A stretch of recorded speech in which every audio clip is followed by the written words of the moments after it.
I zapravo se ponovo vraćamo nazad u igranju ovog sveta. Nije mi bilo par mjeseci, jer, jel te, život se dešava. Ali u principu sad, konačno sam uspio da se vratim u ovo.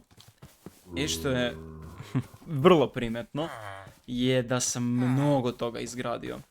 U principu, sad, ne vjerujem da ću pokazivati apsolutno svaki detalj, jednostavno ono, ako već neku količinu ljudi bude interesovao svaki detalj ovog zamka, mogu svakako da napravim jedan tur, ali svakako će se vidjeti šta sam sve radio, ono, malo po malo. Kroz ovih proteklih par mjeseci bukvalno sam samo nešto malo igrao, tipa, ono, izradim jedan deo, pa zaustavim se, jer realno gledano, ovo za par mjeseci je prosto uraditi, jer prilično je to veliki period, a ovo nije baš toliko ogroman zamak. Prilično je veliko zapravo, nisam se nadao da će ovo biti do te dimenzije. Naravno nisam gotov, tipa, dosta sam izgradio ovih stvari čisto da vidim koliko će prostora zauzimati, ništa konkretno tu nisam uradio. I sada sam prešao na ovaj posljednji dekor. Problem kod ovakvih građevina je konkretno zato što ih nikako ne završimo. Uvijek imamo ove situacije gdje nam nešto dobro izgleda i onda se meni gradi nešto drugo. Da, ja sam totalno zaboravio da ispričam ovaj deo. Mnogo se toga promijenilo da bukvalno se ne sjećam kako ovo tačno izgledalo kad sam posljednji put snimao. Ali da, sravnio sam ceo region. Biće mi presmešno kada pogledam stare videe, kada vidim kako je zapravo ovdje teren izgledao, zato što sam sve ovo sravnio i napravio jedno, donekle ostrvce. Ideja mi je da sve ovo okružim vodom, pa da napravim mostove na svim tim stranama, evo kao što možete vidite, ali mislim o tom potom. Ne vredi jednostavno žuriti, bilo mi je samo zanimljivo da se prebacim na neki drugi projekat koji nije zamak. Jer dosta je teško bilo da nađem inspiraciju šta da radim, kako da popunjavam neke delove, da li da ostavljam nešto nepopunjeno. Tako da je tu bilo dosta razmišljanja.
No, sad je nezgodno da vidimo, krenuo sam da dekorišem od početka.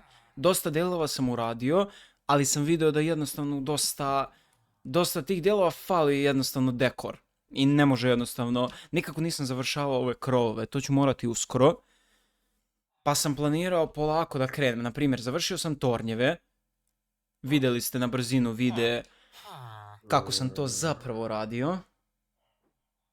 Ali da, dosta je razmišljanja bilo ovdje, zato što sam prvo radio totalno drugačiji dizajn, gdje nisam napravio ovakvu dubinu sa prozorima i mnogo mi se sad dopada. I želeo sam malo da razbijem ovu sivoću. Pa sam dodao ova drva. Mislim da sve u svemu ovo izgleda super. Razmišljao sam još banere da koristim, ali ovo je trenutno čitao moje razmišljanje jednostavno oko ovih građevina. Ovo je moja prvobitna ideja bila, ovako su tornjevi izgledali. To je prvobitna ideja bila, ali jednostavno to nije to. Nekako previše ravno izgleda, ne može. I dosta sam video dobrih ideja. Jer generalno internet je super ovako, konkretno pričam za Minecraft u smislu da mogu da se pohvataju ideje. Jer nekada toliko samo ne pada ništa na pamet šta može ovdje da se uradi, a da zapravo bude dobro. Jer kao vidi se, cijela građevina izgleda dobro, ali ima ovih, bukvalno ovako ovdje, ovih praznina, čak i ovi prozori ne menjaju to puno, da jednostavno ne znaš šta da uradiš. Ali vidio sam nekih cool fora gdje mogu da napravim različitu dubinu, tako da ću to i da uradim. I ovdje možemo da vidimo kako smo krenuli već sa dekorom prozora. Konkretno sam se odlučio da napravim dubinu, kao što sam već rekao, i da koristim ogradu, odnosno stone wall i lanac kao dekoraciju. Također ovdje vidite korištenje trapdoorova kao prozore, zajedno sa određenom dubinom sa stone brickovima. Da, dole sam koristio scaffolding i naravno klasična dekoracija koju smo dodali i na prvom tornju. To ćemo svakako da iskopiramo na svim tornjevima i kao što sam rekao, nije mi se dopala jednostavno ova kombinacija trapdoorova, nego sam želeo da napravim tu dubinu, tako da ovdje možete vidjeti kako sam to ispravio. Konačno sam završio ovaj krov. Toliko dugo je ovo stajalo nedovršeno i kao bio sam u fazonu da, dovršit ću, ali nikako. Krenuo sam da dekorišem dalje ovu nacršnicu i bambus i spruce zapravo izgledaju jako dobro kao kombinacija. Eksperimentisao sam sa tim bambusom. Ovdje završavamo krov naše građevine koju smo konačno završili sa druge strane. Sada, ovo bi trebalo da bude kuhinja i tu sam odlučio da prvo ovaj donji deo se odluči za neki dizajn i dopao mi se ovakav način sa stoneom. Nije toliko stopljeno, ali opet ne štrči previše, tako da to je bila neka moja ideja. Ovdje iskreno nisam imao ideju šta radim. U principu ovo bilo neko vreme eksperimentisanja, dok sam zapravo našao nešto što mi se dopada. Sada, ovo je građevina skroz pozadi dvorca i ovdje sam želeo da dokrajčim ove male tornjeve koji se nalaze na vrhu. Tako da i ova dekoracija ispala prilično fino.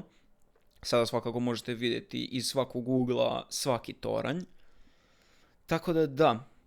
Sada, imao sam u jednom delu bukvalno nacršnicu koju sam želeo krov da uradim od pšenice. I ja nemam toliko pšenice, tako da je moralo da nastade i to polje. Sada svakako nastavljamo sa ovim ulaznim zgradama. Ovo su bile građevine sa leve i desne strane kako se uđe u sam zamak. Tako da, ovdje sam želeo, na primjer, da iskoristim mogućnost da uradim ispupčen prozor, pošto to retko ko radi, ali eto, zapravo mislim da je dobro ispalo. Naravno, ovo je standardno malo ubačeni prozor i da se doda dubina. I htio sam da popunim jednostavno ove neke delove da ne budu prazni.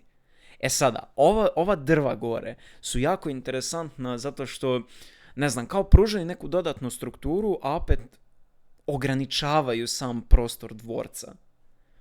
Ovo je bio dizajn za same prozore sa strane ove glavne građevine dvorca, odnosno centralne, ja je zovem glavna zato što je u centru. I dopada mi se ovaj način dodavanja dubine. Ova ispupčenja koja vidite mnogo mi jednostavno dobro izgleda. Inspiracija mi je bio bukvalno Assassin's Creed, zato što oni konstantno da bi mogao da se penješ, imaju te jednostavno neke ledges, ne znam kako bi, ivice na koje možeš da se penješ i to me mnogo zainteresovalo da to napravim. Naravno možete vidjeti sam dizajn prozora. Sada se prebacujemo na ovaj donji deo i u principu smo koristili sam nether fence, koji vrlo retko koristim, i spruce trapdoor, da malo promenimo izgled prozora. Želeo sam da malo dobijem više experience-a i ne znate koliko sam vremena zapravo potrošio ovako konstantno. Svaki put sam dolazio do villagera da se tradujemo da bi dobio dovoljno experience-a. Tako da, zato što mi je trebalo dosta da bi bolje enchantovao ceo svoj alat generalno i oklop. I tu je prošlo solidna količina sati. Sada, konstantno sam imao problem sa itemima, zato što jednostavno toliko količinu itema sam koristio i čak i ako su bili isti, ja nisam obraćao pažnju gde ih postavljam.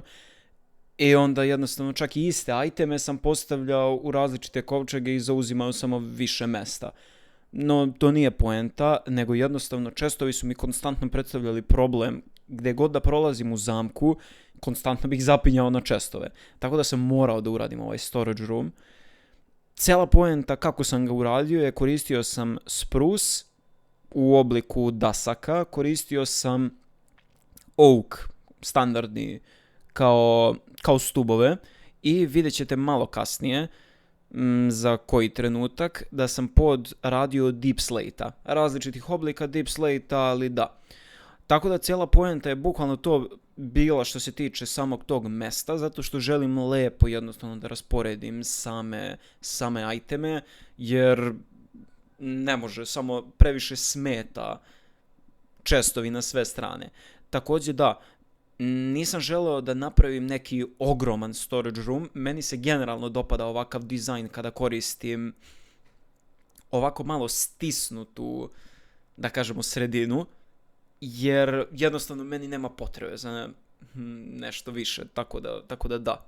Mislim, za prosječan iskren survival realno nije potrebno da se prave oni YouTube videi sa najvećim mogućim storage roomom. Mislim da je ovo sasvim lep dizajn i da je sasvim funkcionalno. Tako da da, vidjet ćemo. Mislim, uglavnom sad ovdje popunjavam sa čestovima i ovo je finalna avantura da se prikupe resursi za završavanje samog dvorca, odnosno konkretno krova, zato što sam želeo da ga napravim od kleja. Ovdje možete vidjeti da imamo pillagere kao neki njihov kamp. Ovo je mod koji se zove Explorify, ako se ne varam, gdje jednostavno postoje mogućnosti da se ovako nešto stvori u svetu i mnogo je zanimljivije zato što češće srećete pillagere, malo je svet opet interesantniji, nešto što do sad niste zapravo istražili, tako da može da bude prilično interesantno. Upravo sada vidimo kako prikupljam sam taj clay, zato što, kao što sam rekao, mi je trebalo, i to zapravo dosta blokova mi je trebalo. Želeo sam da koristim zelenu, kao što sad vidite, žutu i crvenu. I zapravo mi je mnogo blokova trebalo. Mnogo mi se dopada sam gradijent zelene, mnogo je dobar. Jednostavno da ne bude to samo onako linearna zelena boja. I to bi izgledalo dobro, verujem. Ali jednostavno nije to. Jer u smislu, ovaj gradijent mu baš daje nekako lepšu sliku. Bilo mi je malo krivo, zato što, sad ćete za koji sekund vidjeti, kad sam krenuo da gradim žute i crvene krovove, jednostavno, gradijent je bio toliko dobra stvar, pa mi je bilo malo krivo što to ne mogu ovdje da koristim. Ali opet, vidjet ćete sad da svakako dobro izgleda. Možda u budućnosti zapravo, pošto mi je plan da okupim što više villagera, odnosno masona, možda postoji neki blok koji bi mogao da koristim kao gradijent. Naravno, da li bi to bio možda narandžasta terakota ili neka totalno druga terakota, ko zna, možda bi bio neki totalno drugačiji blok. Ali svakako, ovako trenutno mi je prilično lepo i zadovoljan sam ovim dizajnom. Tako da mislim da ću ovdje završiti sam video. Interijer mi se generalno, retko kad mi se interijer gradi, ali trenutno sam jako uzbuđen što se tiče toga. Tako da iskoristio bi ovaj trenutak da kažem da se iskreno nadam da vide izlaze redovnije. Sada, opet, ovo je bila malo duža pauza, ali mislim da sada jednostavno to može da se izvede. Iskreno sam zainteresovan kako ću ovo zapravo dalje da nastavim, tako da to bi bilo to. Pozdrav!